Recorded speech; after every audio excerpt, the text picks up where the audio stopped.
वज़ीर आज़म शहबाज शरीफ से PCB chairman Mohsin Naqvi की मुलाकात। T20 वर्ल्ड कप में शिरकत करण या न करण बाबत कतई फैसलो जुमे या सूमर ते करण जो फैसलो।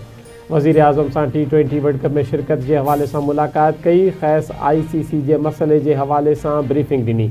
समूरा ऑप्शन वज़ीर आज़म के सामू रखिया आहिनि। T20 वर्ल्ड कप में शिरकत बाबत जुमे या सूमर ते हतमी फैसलो किया वेंदो।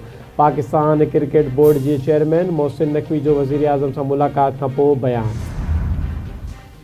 गुल प्लाज़ा सान्हे की इंक्वायरी में जो जिम्मेवार होंदो उनके सज़ा मिलंदी। हर इमारत के ऑडिट जो फैसलो किया है। हुकूमत से सहकार करो तो जिए ॿीहर अड़ो वाक़ियो पेश न अचे। गुल प्लाज़ा सान्हे बाबत 3 शयुनि के सामू आणींदस। फोतियन के पोयरन के दुख में हुकूमत बराबर की शरीक है। फोतियन के वारसन लाए 1 करोड़ रुपया इमदाद जो ऐलान किया है। मुतासिर दुकानदारन के मुफ्त दुकान और कारोबार शुरू करने लाए 5-5 लाख रुपया इमदाद दींदासीं। गुल प्लाज़ा की जगह ते हुकूमत इमारत ठाहींदी। सिंध के वॾे वज़ीर सैयद मुराद अली शाह जो कोरंगी कॉज़वे पुल जो इफ्तिताह करण बाद मीडिया से ॻाल्हियूं। संदसि चवण है तो कराची चैम्बर की मदद से सिंध हुकूमत दुकानदारन जो नुकसान पूरो कंदी। मुतासिर दुकानदारन के 2 महीनन में दुकान मिली वेंदा। हर दुकानदार के 1 करोड़ रुपयन जो कर्ज दींदासीं। कर्ज ते ब्याज सिंध हुकूमत अदा कंदी। दुकानदार से गॾिजी गुल प्लाज़ा के ॿीहर आबाद कंदासीं। कराची जो इंफ्रास्ट्रक्चर बेहतर करण लाइ कम करे रहिया आहियूं। ईद का पोइ शाहराह भुट्टो के M9 ताईं ॻंढण लाइ कम शुरू कंदासीं। कोरंगी कॉज़वे पुल ठहण से ट्रैफिक मसलन में नुमाया घटिताई ईंदी। कराची में कोरंगी और लांडीअ के रहवासियों लाइ वॾी ख़ुशख़बरी। वॾे वज़ीर सैयद मुराद अली शाह मेगा प्रोजेक्ट कोरंगी कॉज़वे पुल जो इफ्तिताह करे छॾियो। सूबाई वज़ीर नासिर हुसैन शाह, सईद गनी, मेयर कराची मुर्तज़ा वहाब, ख़ास मददगार अली राशिद ऐं ॿिया वॾे वज़ीर से गॾु मौजूद। मलिर नदी ते अटकल 1.5 किलोमीटर डिघी जदीद कोरंगी कॉज़वे पुल 6135 मिलियन रुपयन की लागत से तामीर कई वई।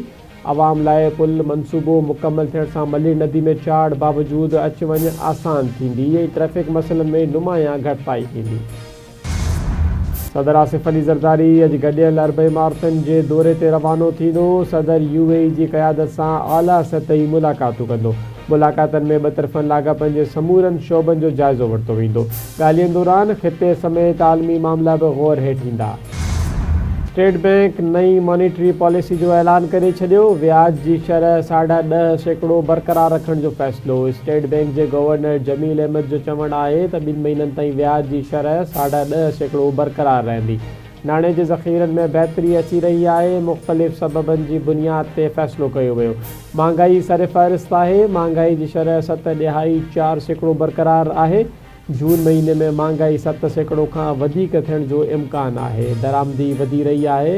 एक्सपोर्ट्स में इन साल 6% घटिताई जो इम्कान है। ज़राअत की ग्रोथ इन साल बेहतर रहंदी। पाकिस्तान और म्यांमार मुख्तलिफ मफ़ाहिम की यादाश्त ते सहियूं करे वरितियूं। नायब वज़ीर आज़म इसाक डार और म्यांमार जो परॾेही वज़ीर थान सुई तकरीब में मौजूद। यादाश्तनामन जो मकसद 2 मुल्कन विच में राबतन के वधिक मजबूत बनाइण है। पाकिस्तान और म्यांमार पारां मुख्तलिफ शोबन में गडियल सहकार नयन बुलंदियन ते पहुँचाइण जो अज़म।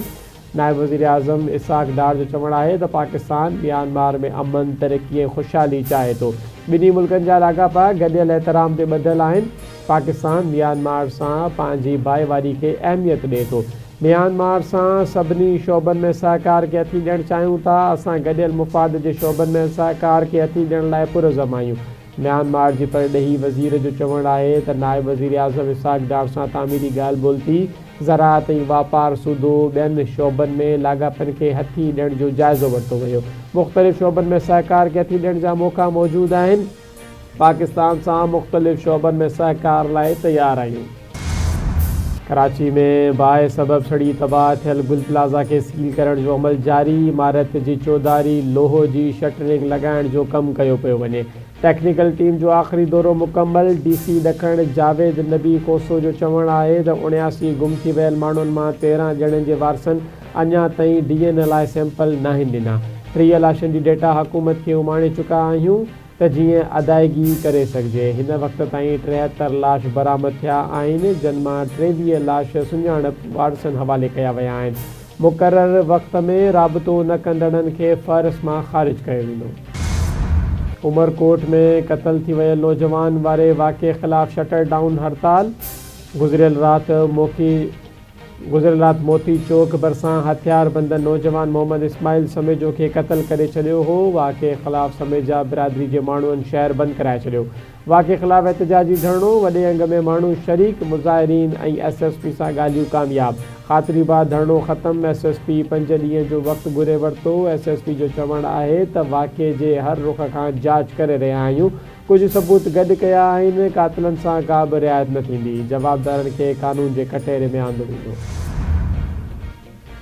बलोचिस्तान के मुख़्तलिफ़ शहरनि में बरसात ऐं बर्फ़बारी जो सिलसिलो जारी। मस्तूम शहर ऐं भरपासे वारनि इलाक़नि में सर्द हवाउनि सां बर्फ़बारी। क़ौमी शाहराह लखपास वटां बर्फ़ हटाइण लाइ ऑपरेशन जारी। क़ौमी शाहराह ते ट्रैफ़िक की रवानी बरक़रार। नौशकी ऐं खारान में बरसात। मौसमियात खाते पारां अंगारे ताईं बरसात ऐं बर्फ़बारी जी अॻकथी। बलोचिस्तान, गिलगित बल्तिस्तान, KP, कश्मीर ऐं मरी में बर्फ़बारी जो इम्कान। पंजाब के मुख़्तलिफ़ इलाक़नि में वक़्फ़े वक़्फ़े सां बरसात पइजी सघे थी। अमेरिका के मुख़्तलिफ़ रियासतनि में बर्फ़ानी तूफ़ान सबब ज़िंदगी मफलूज, 7 ॼणा जिल जो शिकार। Washington, New York, Texas, Oklahoma, new Jersey समेत ॿियनि रियासतनि में बर्फ़बारी। न्यूयॉर्क की ॿहिराड़ियुनि में पारो काटो 49 डिग्री थी वियो। अमेरिका में मजमूई तौर 16,000 उॾामूं मुलतवी। 8 लख माण्हू बिजलीअ खां महरूम। 24 रियासतनि में एमरजेंसी लागू कई वई। 24 करोड़ खां मथे माण्हू मुतासिर थियण जो ख़दशो। वाशिंगटन ऐं भरपासे में 6 खां 10 इंच बर्फ़बारी जी अॻकथी। अॼु खां ऑफिसूं बंदि रखण ऐं स्कूलनि में ऑनलाइन क्लासनि जो फ़ैसिलो। न्यूयॉर्क जे गवर्नर कैथी ऐं मेयर ज़ोहरान हमदानी जी प्रेस ब्रीफिंग। अमलदारनि मूजिबि न्यूयॉर्क जी वाटर टाउन में पारो काटो 34 ऐं कोपेन हैगन में काटो 49 डिग्री रिकॉर्ड। न्यूयॉर्क के मुख़्तलिफ़ हिस्सनि में 8 खां 18 इंच बर्फ़ पवण जो इम्कान। ज़ोहरान हमदानी ॿुधायो त शहर में 5 ॼणा फ़ौत थी चुका आहिनि। आवाम गैर ज़रूरी न निकिरे।